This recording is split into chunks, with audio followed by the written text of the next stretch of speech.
सरकारला सांगावं लागलं तर उद्याच्या काळात महाराष्ट्रातील जंतर मंतरपेक्षाही मोठं वादळ या जयंतीचं झालं तर त्याचे सगळे परिणाम फडणवीस सरकारला पण जाते, मुलींना धमकावलं जाते किंवा आणि विद्यापीठामध्ये त्यांनी आणखी एक कार्यक्रम घेतलाय आज, वंदे मातरम या राहुल गांधींच्या कार्यक्रमाला काउंटर म्हणून भाजपनं प्रचंड ताकद लावली आहे तिथे. ते वंदे मातरम म्हणतात आहे तर त्यांचं आम्ही स्वागतच करतो, धन्यवाद करतो. त्यांचे जे पूर्वज होते RSS पहिलेचे, त्यांनी वंदे मातरमचा विरोध केलेला आहे. त्यांनी या देशाच्या तिरंग्याचा अपमान केलेला आहे. 53 वर्ष या देशात त्यांनी फडकवला नाही, ते आता तोच तिरंगा हातात घेऊन फिरतात. त्याचं आम्ही स्वागत करतो, आम्हाला विरोध करायचं कारण नाही.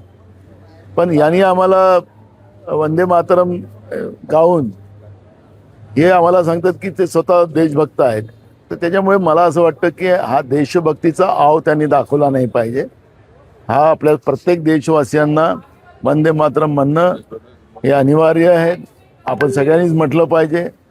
आणि राहिलं BPPच्या कार्यकर्त्यांच्या माध्यमातून ज्या पद्धतीनं काल NUCच्या मुलीवर अत्याचार करण्याचं काम झालं, त्यांचे केस ओढण्यात आले, कपडे फाडण्यात आले, हे खऱ्या अर्थानं एक किती खालच्या लेवलवर भाजप गेलं. आणि उलटं आमच्याच NUCच्या मुलामुलींवर गुन्हे दाखल करण्याचं पाप हे लोक करतात आहेत. पोलीस सत्तेमध्ये बसलेल्या लोकांच्या दबावाखाली हे सगळं आमच्या लोकांवर गुन्हे दाखल करताय, हे दुर्भाग्य आहे. कारण की मुलामुलींचं त्यांचं आयुष्य बर्बाद करणं हाच भाजपचा मूळ मंत्र असेल तर मला वाटतं की या पद्धतीचे जबरदस्ती गुन्हे दाखल करून ते काय दाखवायचा प्रयत्न करतात मला माहिती नाही.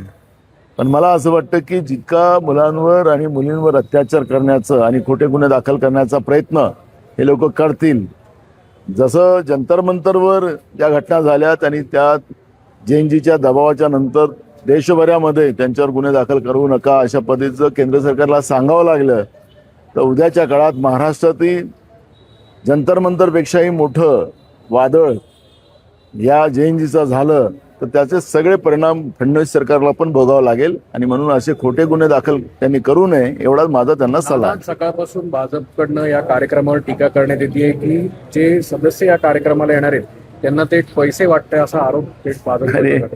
मला असं वाटतं की ही जी प्रथा आहे ती भाजपचीच आहे.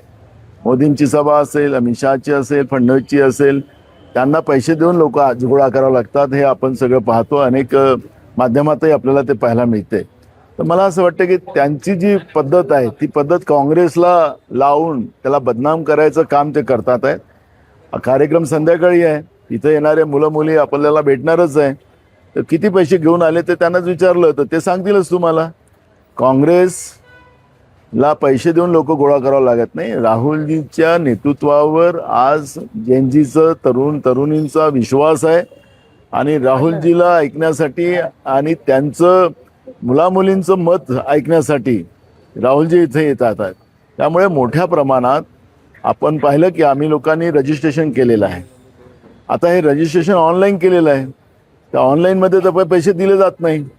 आता हे मुलं मुली मोठ्या प्रमाणात त्यांनी रजिस्ट्रेशन स्वतः केलेलं आहे.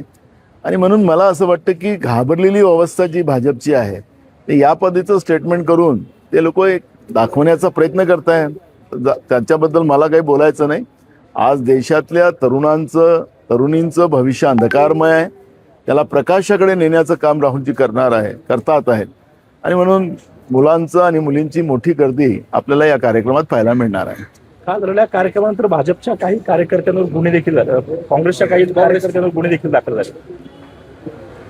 तर मला तुम्हाला सांगितलं भीतीमुळे करावं लागतात आहे, एक दबाव निर्माण करायसाठी त्यांना करावं लागतंय. पण हा अत्याचार जो चालू झालेला आहे, खोटे गुन्हे दाखल करण्याचं काम जे सुरू झालेलं आहे त्याचे परिणाम फडणवीस सरकारला भोगावं लागते.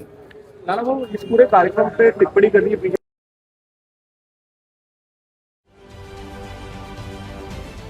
महाराष्ट्रातील सर्व बातम्यांचे विश्वासार्ह व्यासपीठ, सकाळच्या सर्व सोशल मीडिया प्लॅटफॉर्मला लाईक, फॉलो आणि सबस्क्राईब करा. तसंच सर्व नोटिफिकेशनसाठी बेल आयकॉन प्रेस करायला विसरू नका.